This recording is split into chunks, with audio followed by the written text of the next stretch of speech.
এক পাশে বাংলাদেশ, অন্য পাশে ভারত, মাঝখানে দাঁড়িয়ে আছে শুধু দুইটা গেট। আজ আমি আপনাদের নিয়ে যাচ্ছি বাংলাদেশের শেষ সীমানায়, এশিয়ার অন্যতম বৃহত্তম স্থলবন্দর বেনাপোলে। কিন্তু সেখানে পৌঁছানোর আগের গল্পটা আরো বেশি সুন্দর। আমাদের যাত্রা শুরু হয়েছিল যশোর থেকে বেনাপোল হাইওয়ে ধরে যখন গাড়িটা ছুটছিল, তখন চারপাশের সৌন্দর্য জাস্ট চোখ জুড়িয়ে দিচ্ছিল। এই রাস্তার সবচেয়ে বড় সৌন্দর্য কি জানেন? রাস্তার দুপাশে দাঁড়িয়ে থাকা শতবর্ষী এই বিশাল বিশাল গাছগুলো। শত বছরের ইতিহাস মাথায় নিয়ে এই বুড়ো গাছগুলো যেন ছাদ হয়ে পাহারা দিচ্ছে পুরো রাস্তাটাকে। মনে হচ্ছিল কোনো এক সবুজ টানেলের ভিতর দিয়ে আমরা এগিয়ে যাচ্ছি এক রোমাঞ্চকর গন্তব্যের দিকে। সো আলহামদুলিল্লাহ আমরা এখন পৌঁছে গেছি বেনাপোল বর্ডারের প্রবেশদ্বারে। আমার পিছে দেখতে পাচ্ছেন আমাদের পবিত্র কালেমার লেখাতে স্বাগত জানাই প্রতিটা লোকজনকে। দেখেন আমার পিছে এই গেটটা। সো এটা কিন্তু খুবই দারুণ একটা জায়গা, আর এটা আমাদেরকে স্বাগত জানাচ্ছে বেনাপোল বর্ডারে যাওয়ার জন্য। বেনাপোল বর্ডারের প্রবেশদ্বার, যেখানে আমাদের পবিত্র কালেমা লেখা আছে লা ইলাহা ইল্লাল্লাহু মুহাম্মাদুর রাসূলুল্লাহ। সো যেটা দেখতে সত্যি দারুণ। সো যাত্রাপথে এই মুহূর্তটা দেখতে পাওয়া সত্যি এক অন্যরকম অনুভূতি, যেটা আমাদের ইসলামের মহান কালেমা লা ইলাহা ইল্লাল্লাহু মুহাম্মাদুর রাসূলুল্লাহ সাল্লাল্লাহু আলাইহি ওয়াসাল্লামের যে লেখাটা এখানে লেখা আছে, এটা আমাদের ইসলামের সৌন্দর্য স্বরূপ একটি স্মারক। সো আপনাদের কাছে কেমন লাগে এই জায়গাটা? সো অবশ্যই কমেন্ট করে জানাবেন। এবং আমরা এখন বেনাপোল বর্ডারের উদ্দেশ্যে যাব। সো আপনাদের সাথেও শেয়ার করব সেখানে গিয়ে কেমন দেখা হয়। তো আপনারা ভিডিওটি দেখতে থাকুন এবং কমেন্ট করে জানান আসলে এই জায়গাটা আসলে আপনাদের কাছে কেমন লাগে। এই যে লেখাটা লা ইলাহা ইল্লাল্লাহু মুহাম্মাদুর রাসূলুল্লাহ, সো আপনাদের কাছে এটি কেমন লাগে অবশ্যই কমেন্ট করে জানাবেন। এখানে লেখা আছে আপনার আগমনে আমরা সম্মানিত বেনাপোল পৌরসভা। সো আমরা কিন্তু ওই পাশেই ইন্ডিয়া। সো এতটা কাছ থেকে দেখা সত্যি অসাধারণ। একটা সময় ভাবতাম যে এখানে আসবো। সো আলহামদুলিল্লাহ ফাইনালি চলে এসেছে। সো আমরা কিন্তু ফাইনালি এখন চলে এসেছি ইন্ডিয়া বর্ডারের ঠিক কাছে।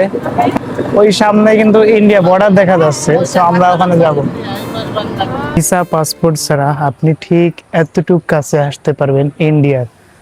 এই পাশে বাংলাদেশ বিজিবি এবং ওই পাশে বর্ডারের লোকজন দেখা যাচ্ছে। ওই পাশে কিন্তু ইন্ডিয়ান বর্ডার।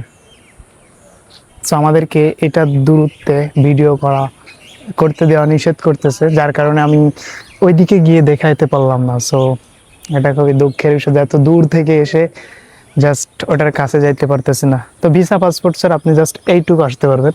ওই পাশে আপনার যাইতে হলে অবশ্যই আপনাকে ভিসা পাসপোর্ট লাগবে এবং আপনি ওইদিকে যাইতে পারবেন। সো এই বর্ডারে এখানে কিন্তু বাস কাউন্টার আছে এবং অনেক গাড়ি আছে, গাড়ি দেখা যায়, এদিকে গাড়ি আছে। সো আপনারা যারা আসেন বা ইন্ডিয়া থেকে যারা আসবেন তাদের কিন্তু শহরের ভিতর যে কোনো জায়গায় যাইতে হলে এখান থেকে মানে গাড়ি নিয়ে যাইতে হবে। সো ওই দিকটাতে কিন্তু ইন্ডিয়া। ওই সামান্য একটা গেট পার হলেই ইন্ডিয়া দেখতে পাবো আমরা। বাট আমাদের যাইতে হলে আমাদের ভিসা পাসপোর্ট লাগবে। দেন প্রচুর পরিমাণে রোদ, যার কারণে হচ্ছে আমাদের কিছু একটা খাইতে হবে, ঠান্ডা কিছু খাইতে হবে, দেন যাবো ওদিকে। তো এখন কিন্তু এই যে এই পাশে দেখতেছেন, এটা আন্তর্জাতিক প্যাসেঞ্জার টার্মিনাল। এখানে হয়তো মানে চেক করায় বা কি টিকিট কাটা যায় না। এখানে সব কিছু দেখা যাচ্ছে। আর ওইদিকে বাংলাদেশের কিছু মানে আন্তর্জাতিক সব জায়গা দেওয়া আছে। স্থলবন্দর টার্মিনাল, এখানে কিন্তু অনেক লোকজন আসে ঘোরাঘুরি করার জন্য আর এইটা দেখার জন্য, এই জিনিসটাকে মানে উপলব্ধি করার জন্য যে আসলে ইন্ডিয়া কাছ থেকে দেখার জন্য, যে এই সামান্য এই বর্ডারটা ক্রস করলেই কিন্তু আমরা ঢুকে যাইতে পারবো ইন্ডিয়াতে। বাট এটা সম্ভব না। ওই পাশে যাইতে হলে অবশ্যই আপনার পাসপোর্ট ভিসা থাকা লাগবে। তো ভিসা পাসপোর্ট থাকলে আপনি কিন্তু যাইতে পারবেন ইন্ডিয়াতে। তো দেখার মতো মুহূর্ত। এবং আমাদের মতো কিন্তু সেমভাবে ওই পাশেও লোকজন আছে, ইন্ডিয়ার লোকজন আসছে দেখা করতে। আপনারা হয়তো দেখতে পাচ্ছেন কি জানি না, আমাদেরকে ওই দূরে যাওয়া যায় না। তারাও কিন্তু আমাদের মতো এই সেমভাবে তারাও আসছে বাংলাদেশকে নিজ চোখে দেখার জন্য, কাছ থেকে দেখার জন্য। আপনারা দেখতে পাচ্ছেন এই দুইটা গেট জাস্ট এই দুইটা গেটের কারণে হয়তো তাদের সাথে আমাদের সাথে কোনো দেখা সাক্ষাৎ কথা বলা হচ্ছে না। ভাই দেখেন, ওই যে গেটের ওই পাশে কিন্তু আমি দেখতে পাচ্ছি লোকজন আছে, সেম তারাও আমাদের মতো এইভাবে আছে। এদিকে আমাদের বিশ্বকবি কাজী নজরুল ইসলাম এবং রবীন্দ্রনাথ ঠাকুরের ছবি দেওয়া আছে।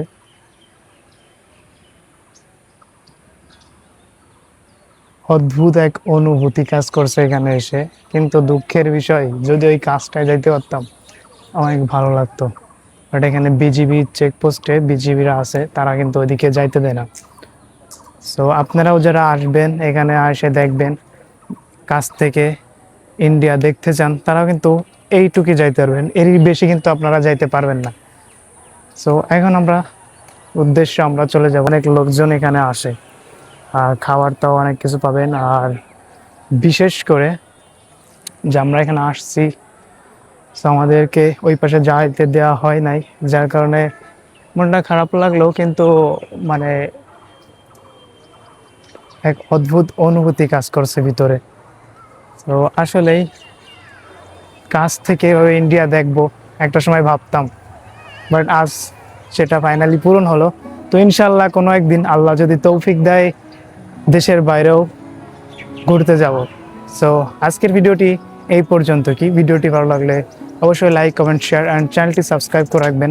দেখা হচ্ছে পরবর্তী সময়ে পরবর্তী কোনো ব্লগে। ততক্ষণে ভালো থাকবেন, সুস্থ থাকবেন। টাটা, টেক ওয়ান, আল্লাহ হাফেজ, আসসালামু আলাইকুম।